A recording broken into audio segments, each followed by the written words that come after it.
Olá, sejam todos muito bem-vindos a mais um episódio do GuiaCast, o podcast sobre saúde que leva informação aí para você. Hoje o nosso tema é muito relevante, muito importante. Nós vamos falar de câncer gástrico e câncer coloretal. É isso mesmo, né? Isso. E para falar sobre isso, hoje eu recebo o Dr. Matheus Kravchichin, ele que é médico cirurgião oncológico, com vasta experiência nessas áreas. Seja muito bem-vindo, Dr. Matheus, ao nosso episódio. Muito obrigado. É uma honra estar aqui no GuiaCast. E para começarmos o assunto, né, trago alguns dados. É, a segunda maior causa de morte do planeta são os cânceres, estando atrás apenas das doenças cardiovasculares. Dentro do âmbito dos cânceres, o câncer coloretal se encontra em segundo na taxa de mortalidade e o câncer gástrico é o quarto. E dados, né, muito relevantes e que nos fazem refletir sobre a importância dessa doença, visto que há uma taxa alta de mortalidade e que o diagnóstico muitas vezes não é feito de maneira precoce. Então, o papel, né, tanto do cirurgião oncológico, tanto dos outros médicos, é realizar esse diagnóstico precoce, estadiar esse paciente de maneira correta, para que haja um tempo de tratamento o mais precoce possível, implicando principalmente na sobrevida desse doente. É muito importante a gente falar sobre isso, né? Como você falou, muitas pessoas nem sabem, né? Nem têm informação muito sobre esses cânceres. Vamos lá, então, para a nossa primeira pergunta. Vamos começar falando, então, do câncer gástrico, que é o câncer de estômago. Quais são os principais fatores de risco associados a essa doença e o que a população pode fazer também para prevenir esse câncer? Perfeito, excelente pergunta, Tarsis. O câncer gástrico tem alguns fatores de risco. Dentre eles, vale ressaltar o principal, que é a infecção pela bactéria H. pylori. O H. pylori é uma bactéria que ela está presente em mais da metade da população mundial. Porém, nem todos vão desenvolver câncer. O que pode implicar nesse paciente com a infecção pelo H. pylori é que, pela OMS, é um carcinógeno tipo 1, classificado, possa ocasionar. O H. pylori, ele vai fazer uma reação inflamatória, e a gente tem uma cascata que é conhecida como cascata de Correia. Algumas toxinas produzidas pelo H. pylori, ela vai causar um processo inflamatório na mucosa do estômago, vai causar um quadro de gastrite, vai evoluir para uma atrofia, para uma metaplasia, para uma displasia, que é uma, né, doença pré-maligna, e no final para um câncer. Também é conhecido a relação da dieta rica em sal. Então, hoje a American Heart Association preconiza um nível ideal de sal de 1.500 miligramas por dia, sendo que o sal ele ajuda a uma colonização mais fácil dessa bactéria, quanto agride diretamente por uma gastrite química a mucosa do estômago.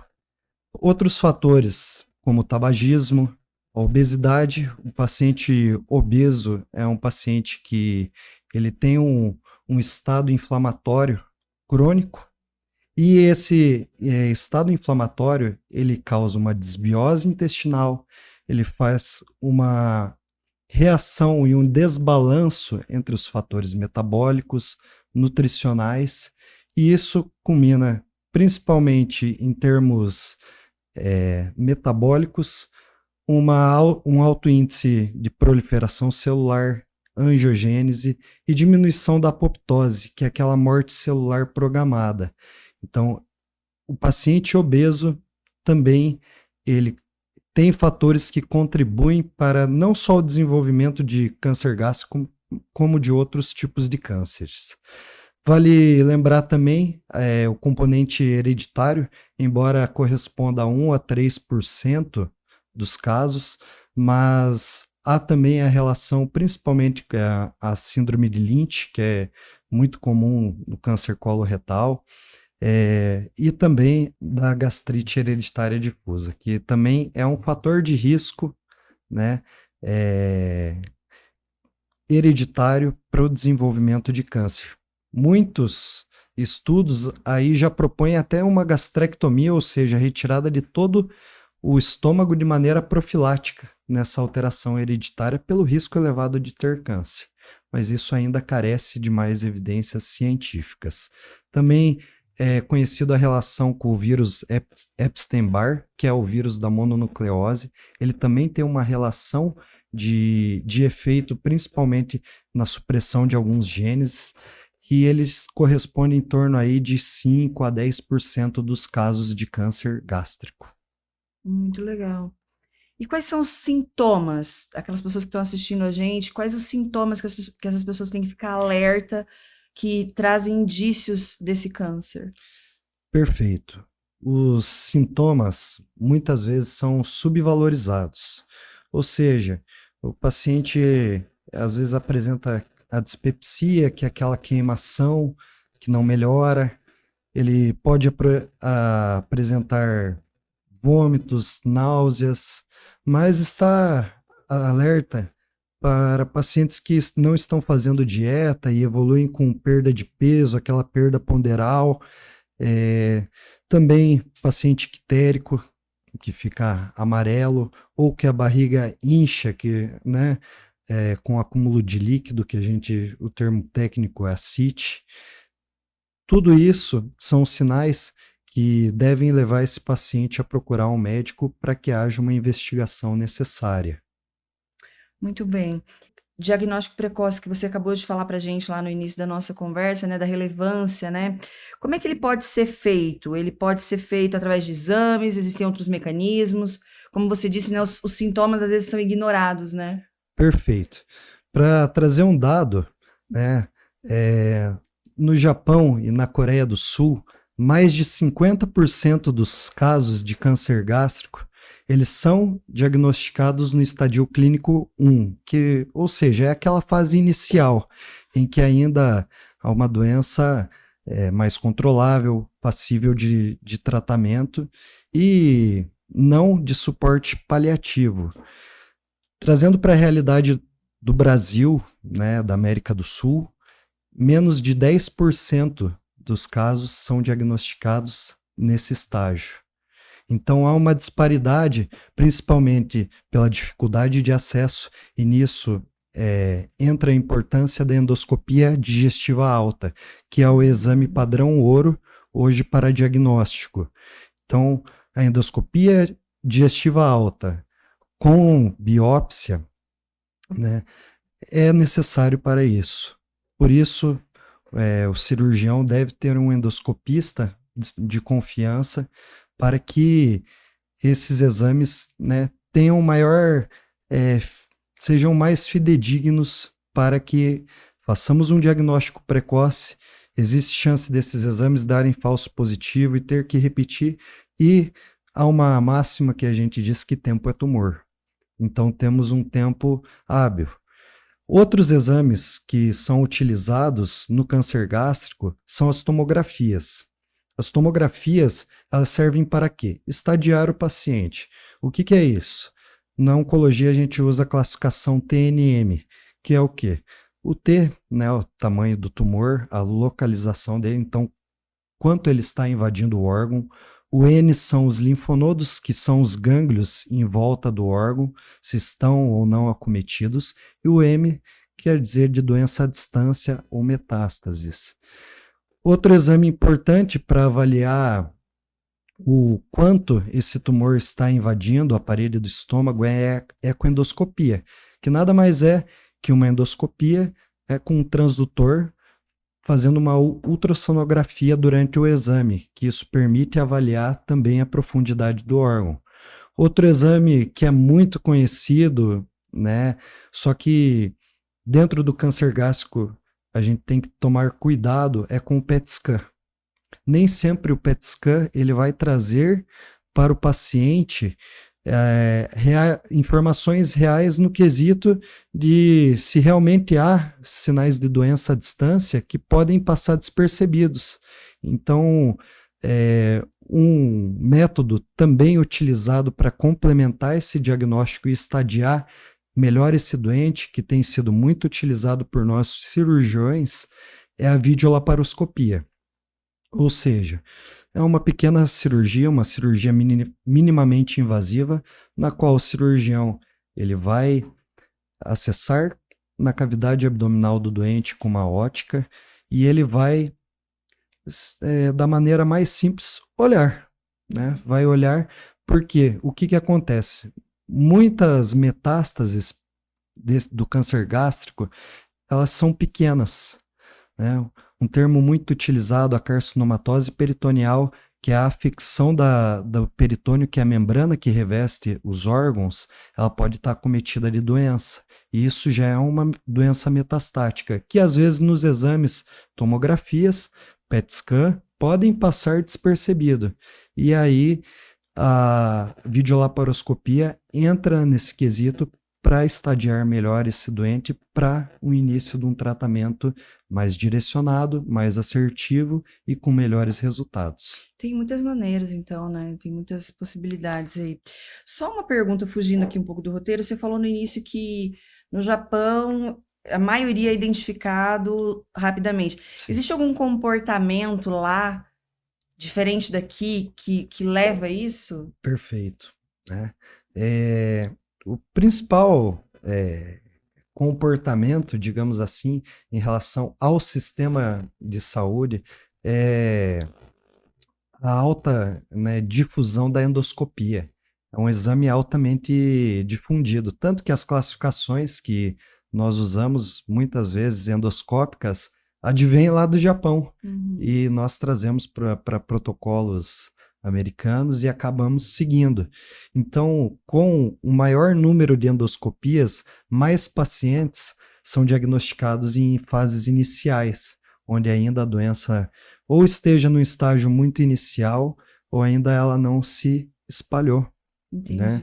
Então, nesse ponto, o Japão, a Coreia do Sul, eles estão muito à frente de nós, né? A gente trazer essa realidade, principalmente para os municípios do interior, o acesso, às vezes, a uma endoscopia digestiva alta demora anos. E, como eu já disse lá no início, tempo é tumor. Tempo é tumor, entendi.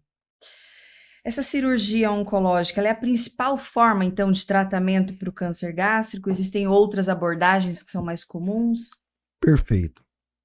O tratamento, na verdade, ele deve ser multidisciplinar. Então, devemos envolver tanto uma equipe de nutrição, né, para nutrir esse doente, que muitas vezes ele vem sarcopênico, ele vem desnutrido, com desnutrições graves. O pessoal da oncologia clínica também, que nos auxilia muito, por conta de muitos desses tumores, a gente não começa com a cirurgia. Nós vamos operar esse doente, mas às vezes o tratamento se inicia com uma quimioterapia. A quimioterapia, a gente tenta fazer um downstage, que é uma regressão tumoral, para fazer uma cirurgia, né, de melhor qualidade. Outro ponto importante, que hoje também o câncer gástrico evoluiu muito no tratamento, é a parte da imunoterapia, terapias alvo-moleculares. Então, hoje se estuda mais sobre a bioquímica, o porquê, quais proteínas levam à multiplicação celular, onde está o problema realmente a níveis moleculares. E isso faz com que o doente tenha melhores resultados, né?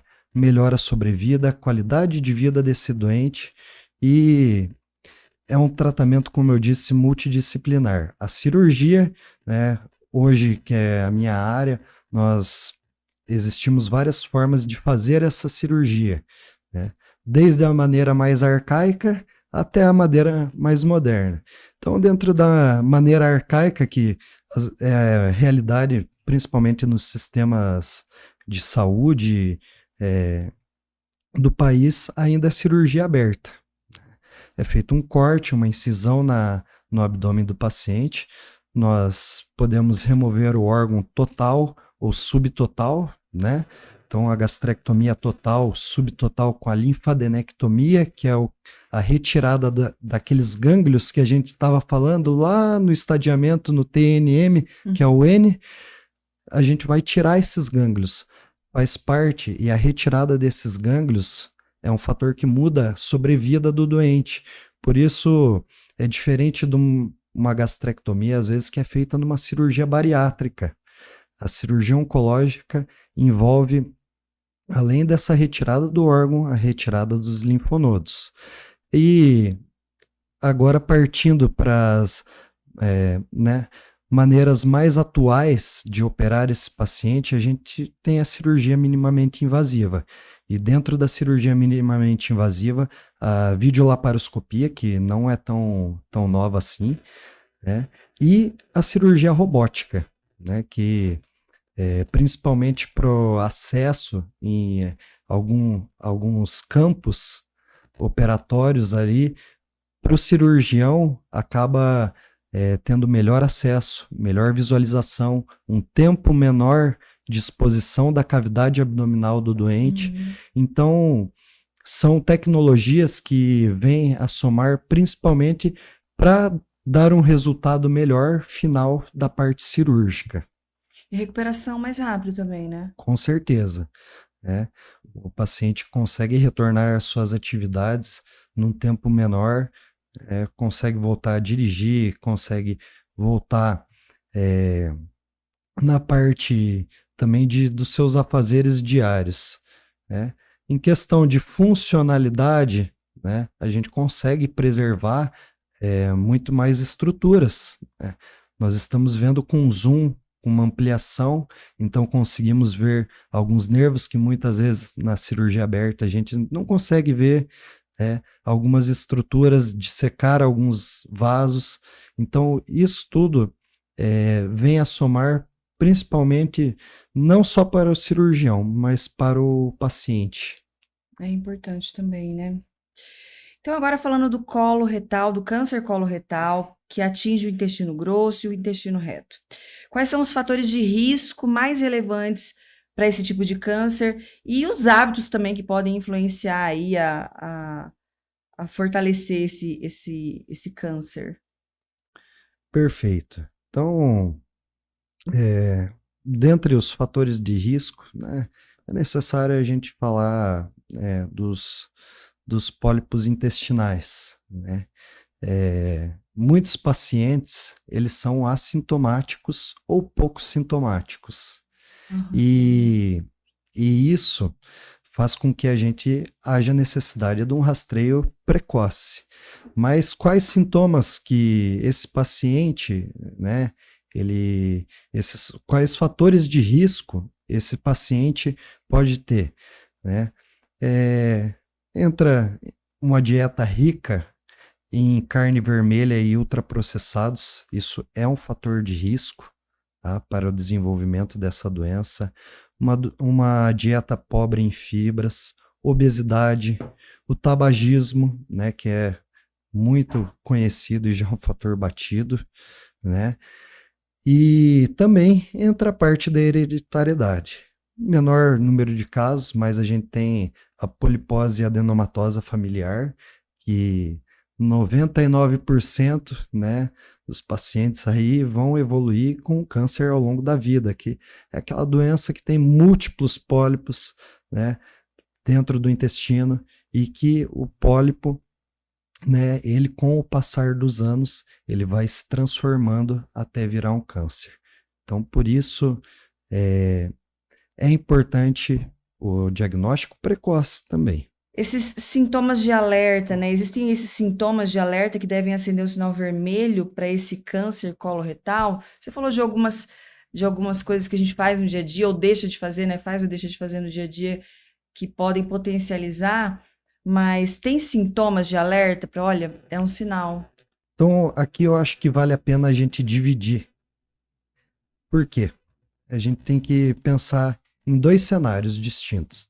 O primeiro cenário é daquele paciente e ele vai procurar o serviço de saúde em caráter de urgência.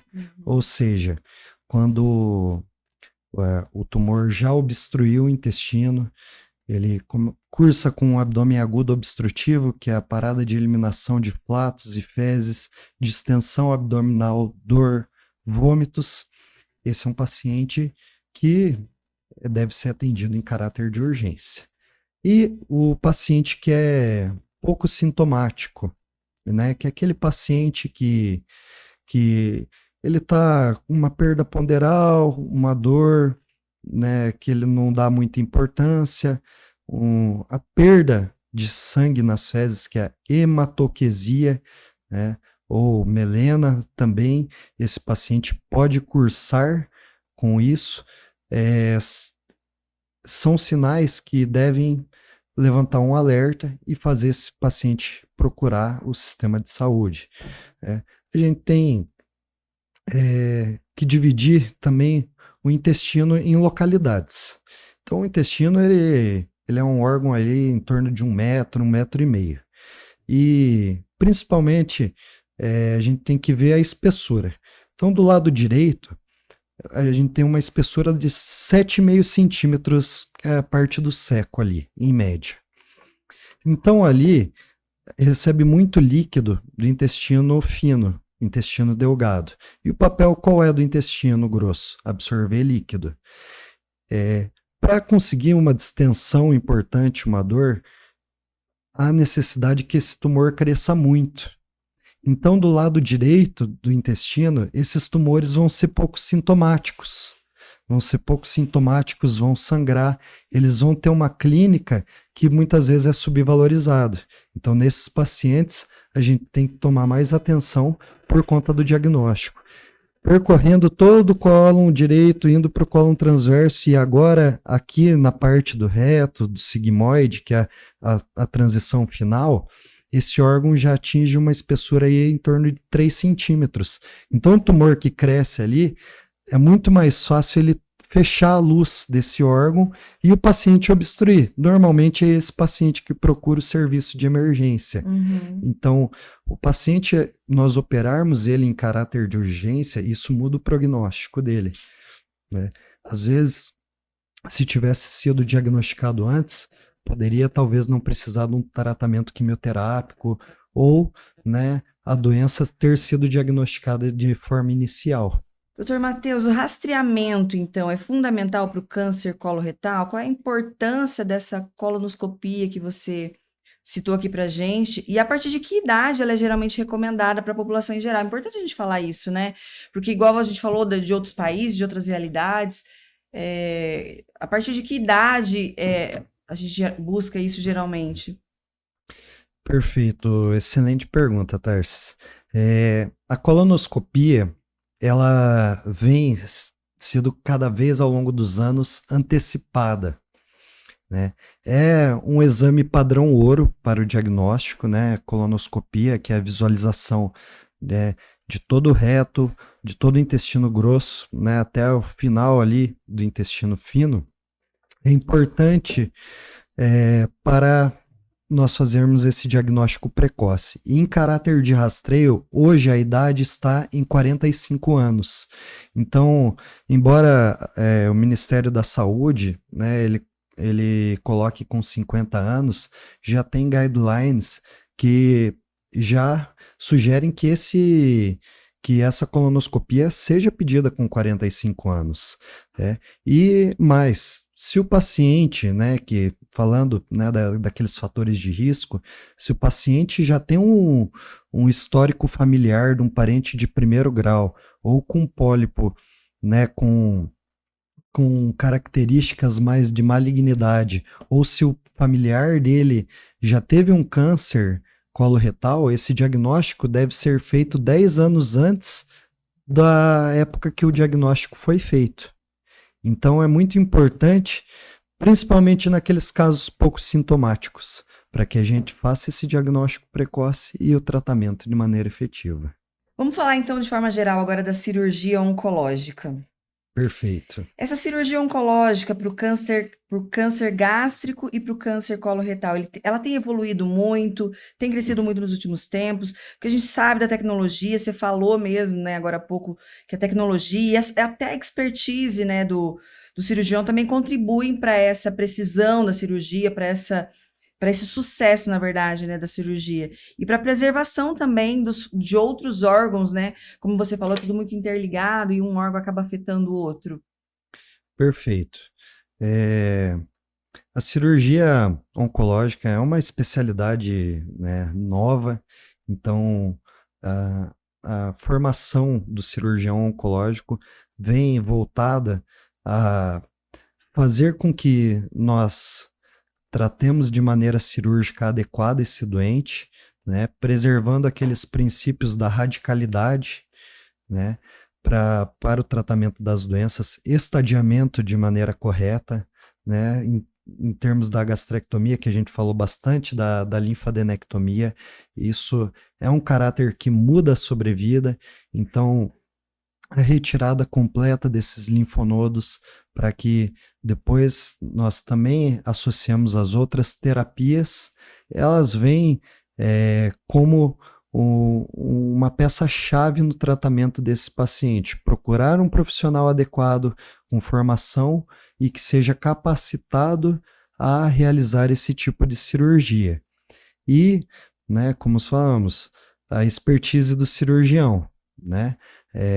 Hoje está cada vez mais decaindo essa parte da cirurgia convencional, a cirurgia aberta, para que a videolaparoscopia e principalmente a cirurgia robótica, que tem ganhado ênfase nesses últimos anos, venha fazer parte da realidade de maneira rotineira desse doente, e não só de um grupo específico, né?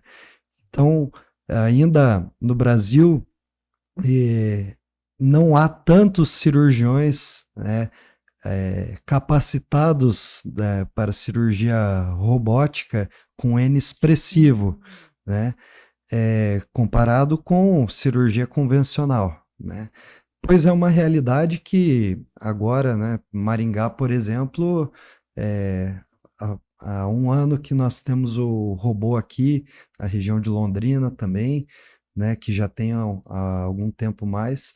Então, é algo a mais a oferecer para esse paciente para que ele tenha um tratamento de ponta, que, né, hoje em dia não precisa esse paciente ir para São Paulo ou ir para outro centro ou fora do país, sendo que a gente pode fazer esse tratamento multidisciplinar dentro de uma micro ou macro região. Falando nesse tratamento multidisciplinar, né?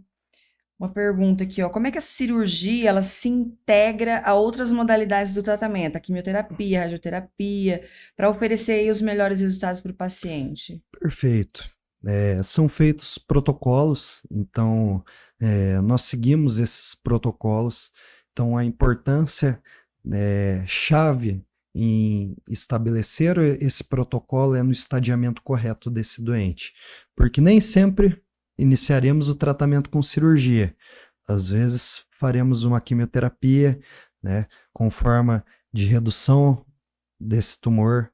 Temos também a radioterapia, que muitas vezes pode ser feita de maneira neoadjuvante, que é antes de operar, ou adjuvante, que é após a cirurgia. Então, são modalidades que devem ser individualizadas, né, cada paciente, para que receba essa terapia de maneira mais assertiva. Uhum. E isso implica também na taxa de recidiva da doença. Por exemplo, a radioterapia, né, pélvica, principalmente para os tumores de reto, ali, e tinha estudos, né, mais antigos que o paciente que operava poderia ter uma taxa aí de recidiva de até 50%, e com a radioterapia isso, né, mostrou que diminuiu ao longo do tempo. não só a radioterapia, mas, né, a quimioterapia e a cirurgia associada. Então, são fatores que implicam aí no prognóstico desse doente ao longo da vida. Doutor, qual que é o impacto da cirurgia na qualidade de vida dos pacientes? A gente já falou um pouco aqui que existem vários fatores também, mas para a gente esclarecer um pouco, né, o impacto dessa cirurgia na qualidade de vida do paciente com o câncer gástrico e coloretal no pós-operatório. Há necessidade de estomas permanentes em todos os casos? Não, é necessário individualizar o paciente, Uhum. né, de acordo com a idade, né, se é um paciente eletivo ou se é um paciente que é operado em caráter de urgência. Então, isso vai definir. Sabemos que realizar anastomoses em caráter de urgência, a gente tem maior chance de ter uma fístula. Fístula, né, que é uma abertura Uhum. dessa emenda realizada. Então, alguns pacientes realmente são muito bem indicados realizar um tipo de estoma, uma colostomia, por exemplo, e alguns pacientes não. né? Principalmente pacientes jovens, nós sabemos que ainda há um estigma, né, com pacientes com colostomia, isso, querendo ou não, impacta, né, o emocional do paciente, então é necessário uma abordagem psicológica desse paciente, prepará-lo, né, mas devemos individualizar caso a caso para que dê um melhor tratamento e conciliando as expectativas, tanto do cirurgião quanto do paciente. De forma geral, esses pacientes que operam, como é que é a qualidade de vida? Eu sei que depende de cada caso, mas hoje em dia, com tudo que a gente falou aqui, eles conseguem viver tranquilamente, depende do tipo de cirurgia também. Olha, o paciente em relação, né, à estomoterapia, né, ele tem um estômago, ele vai viver, né, de maneira normal no quesito das suas atividades, Uhum. né, ele pode realizar uma atividade normal, né, muitos pacientes hoje, as pessoas nem sabem que têm estomas, é, porém, né, nós sabemos que esse paciente ele pode ter uma perda maior hidroeletrolítica, dependendo da região, né, onde é realizado esse estoma, da porção que é exteriorizado. E, então, é necessário também fazer um acompanhamento desse paciente para poder corrigir e monitorar essas complicações que podem existir. Uhum. Mas em relação à qualidade de vida, muitos pacientes, né, chegam no consultório e a gente até propõe, depois de uma cirurgia de urgência, reconstrução intestinal, e tem pacientes que não desejam permanecer com o estômago, que já se habituaram, e é necessário principalmente respeitar a vontade do paciente. Doutor Matheus, então agora a gente vai trazer algumas perguntas que as pessoas mandaram aqui para gente, para você trazer a resposta para gente. Então vamos lá. A primeira é do Lucas. O Lucas diz assim: o meu avô teve câncer de estômago. Eu preciso fazer algum exame preventivo um pouco mais cedo? Perfeito, excelente pergunta. Hoje ainda não há protocolos bem definidos na literatura que falam que a partir de tal idade, né, o paciente deva fazer. Mas existem estudos, né? Uhum. Alguns estudos, inclusive tem um estudo realizado no Nordeste, ele avaliou os familiares de primeiro grau. No caso aqui do Lucas é o avô, um familiar de segundo grau. Mas avaliou nesse estudo pacientes sintomáticos, ou seja, aqueles pacientes que tinham uma dor abdominal e que um familiar de primeiro grau teve um câncer gástrico. Esses pacientes foram submetidos a uma endoscopia digestiva e constataram que houve um aumento do número de, de pacientes, né, com H. pylori era maior nesses familiares. Por quê? O H. pylori é aquela bactéria que ela vai se transmitir, às vezes, numa contaminação de alimento ou por saliva. Então, depende muito da higienização. E esses familiares, né, normalmente compartilham dos mesmos hábitos e do mesmo meio. Então, a incidência nesse grupo foi maior de H. pylori. Porém, né, quando realizado endoscopia, viram que estavam no estágio ali de inicial, uma gastrite. Então, foi necessário, né, aí esses pacientes a realizar o tratamento, a tratar e erradicar a bactéria. E é um assunto que hoje é tema de muitas discussões, né, até em congressos. Então, o ideal para esse paciente é que ele procure um médico, que ele faça uma endoscopia digestiva, né, e que, se ele tiver o H. pylori, né, que trate e que seja realizado, né, diagnósticos mais precoces. Tendo incidência, né, na família, é interessante que se busque, né? Agora a Ana escreveu assim pra gente, olha, eu tenho sangramento nas fezes às vezes. É sempre sinal de câncer coloretal ou pode ser outra coisa? Olha, nem todo sangramento é um câncer. Um câncer pode sim, coloretal, evoluir com sangramento nas fezes, mas é necessário diagnosticar outras patologias, né? Desde uma doença hemorroidária até, né, uma doença inflamatória intestinal, uma doença diverticular. Isso é necessário, então, procurar, né, um profissional de saúde, um médico, realizar a colonoscopia, né, para que seja ou confirmado ou descartado o diagnóstico de câncer. Muito bem. E o Pedro mandou assim pra gente, olha, fui diagnosticado com câncer de intestino em fase inicial. A cirurgia é a única opção de tratamento para mim? Olha, é necessário realmente estadiar esse paciente, se for um estágio inicial, né? É, faz necessário aí o tratamento cirúrgico, que muitas vezes é a chave da cura. Então, a gente conversou sobre as outras terapias, né, Uhum. que podem ser adjuvantes, que elas vão ajudar nesse tratamento, mas a terapia-chave ainda continua sendo a cirurgia. Existem pacientes que não precisam fazer cirurgia? Olha, raras exceções, né? Quando o câncer ele está em estágio muito inicial, ainda há possibilidade até com a própria endoscopia, mas assim, são casos de exceção.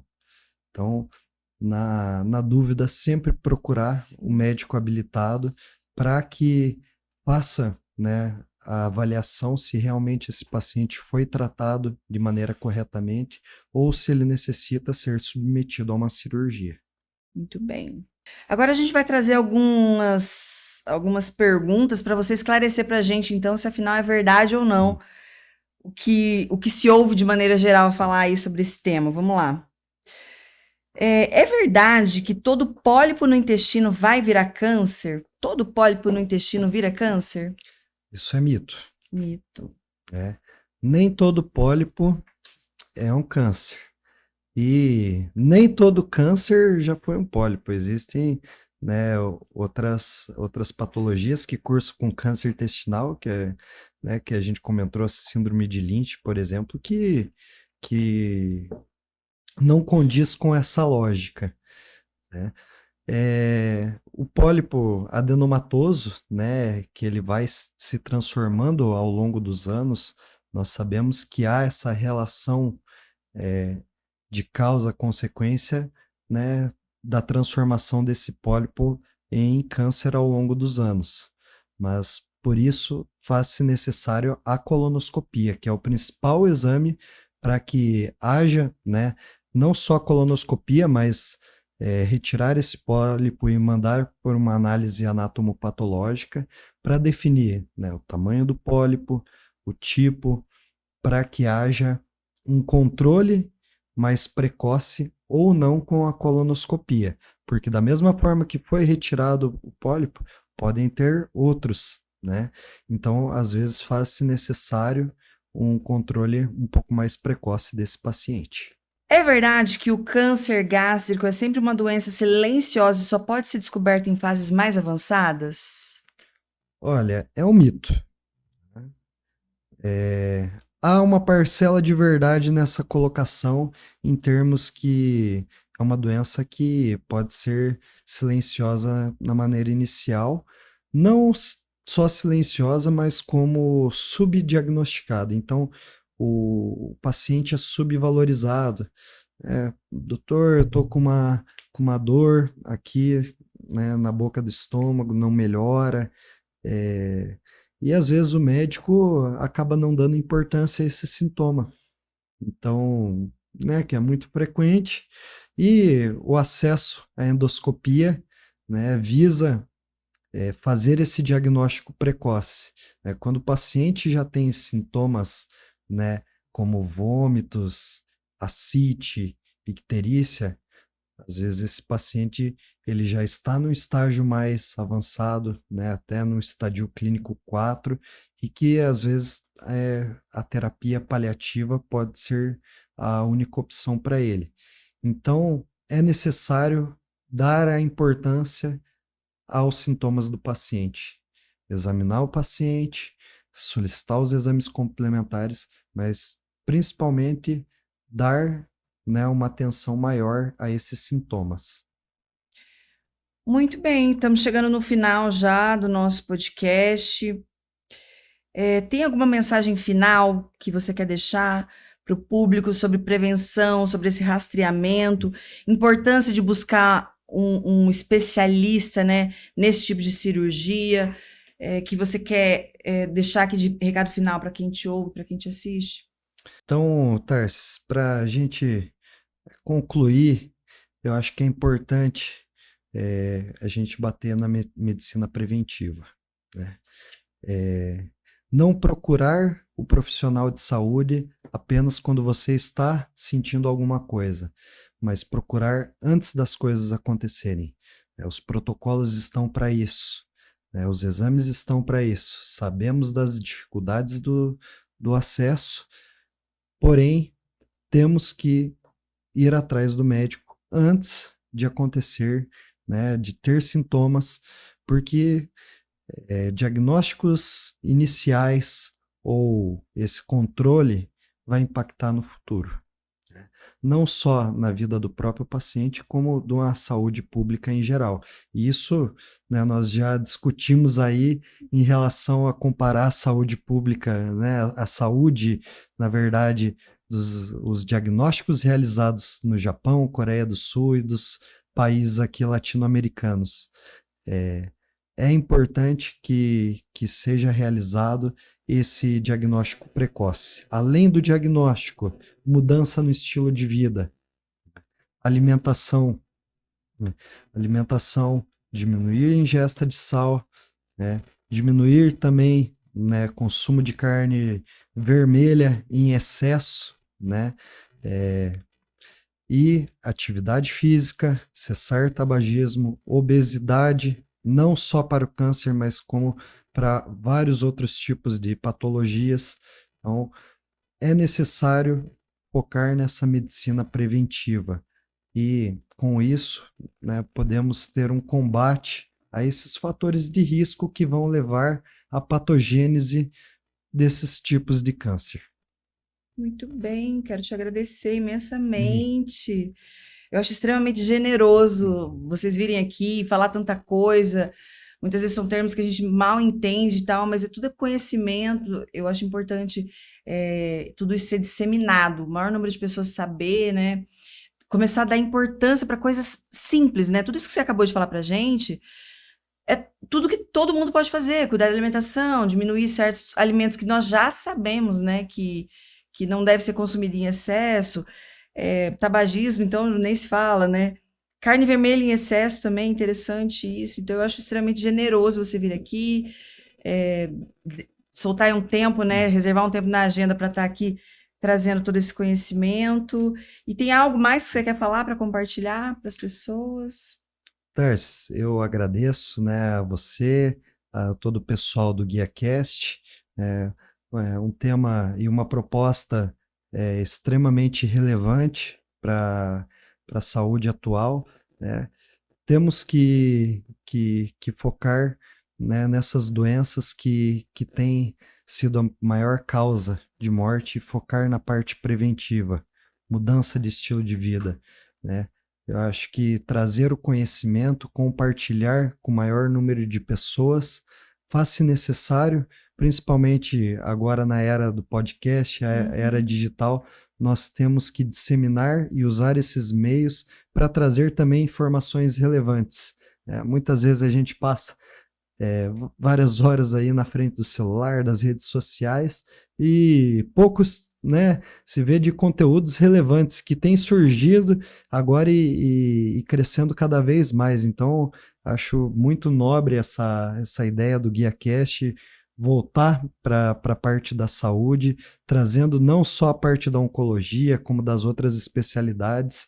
Isso tem tornado, né, e mais visibilidade e reduz também aquele espaço entre o médico e o paciente. Às vezes, algumas dúvidas que foram faladas aqui hoje podem ter sido sanadas né, com tudo isso que a gente abordou, né? Então, se ficou com alguma dúvida, se está com algum sintoma, algum tipo de preocupação, né, procure um profissional de confiança, um profissional que te atenda, que vai investigar e que valorize, né, esses sintomas. Não fique em casa esperando com que algo se agrave. Tem dúvida? Procure um profissional de saúde, para que a gente cada vez mais possa fazer um diagnóstico precoce, dar um tratamento melhor e focar aí principalmente na redução desses números que começamos a falar, né? Que algum dia pode ser que essa realidade se torne cada vez menor. Maravilha. Mais uma vez, muito obrigada. Obrigada aos meninos aqui que nos apoiaram na gravação desse episódio. Até o nosso próximo episódio aí do GuiaCast.